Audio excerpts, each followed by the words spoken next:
Traps vary in their level of sophistication, but the principle is always the same. Lay out some tasty bait in an environment you can control, then wait for your prey's appetite to get the better of their caution.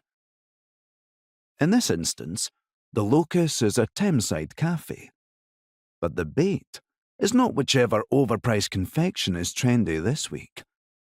And to be clear, I don't regard myself as a hunter in this situation, and definitely not any kind of predator.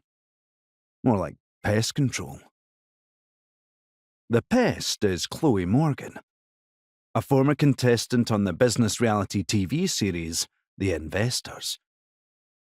She didn't last very long on the show, but massively extended her 15 minutes by condemning her own Gen Z peers on screen in a way that seemed suspiciously calculated to appeal to boomer prejudices. "My generation always wants something for nothing," she told the eponymous investors. "It's not their fault. They've been brought up soft, wrapped in cotton wool and sensitivity training. But there's a reason we talk about hard yards, hard work, and hard progress." It went viral, because of course it did. And despite Hard Yards Chloe having both the insight and the personal charm of a blind mole rat, her hard progress became unstoppable. Suddenly she's on Question Time, then she's got a column in a tabloid. But the problem with that right-wing grift is you've got to keep pushing it further, because there's always someone coming up on the rails. That's been leading to more extreme opinions as she tries to stay relevant, and it's not been a pretty sight. My colleague Tanisha managed to track down some college friends of Chloe, who maintain that she hadn't been like that when they knew her, and couldn't equate their experiences with what they were seeing these days.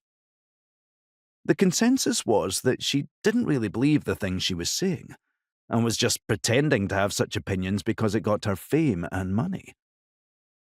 I didn't see how that made it any better, but I saw an opportunity.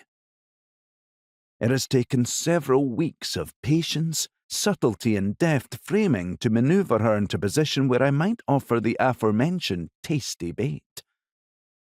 I have to admit the controlled environment part is a little more sketchy than I would have liked. That can't be helped. I was supposed to call her today to finalize the details of our meeting, penciled in for next week, but she preempted me about an hour ago to say she's going on a last-minute holiday with a friend. I could see the window closing before my eyes, knowing that if she gets time and distance, caution will restore its control over appetite. Weeks of painstakingly judging every step, and then suddenly I find myself having to improvise rapidly over a matter of seconds. But sometimes, journalism is about making sure you're in the right place at the right time, and taking whatever risks that requires, as well as dealing with unforeseen consequences.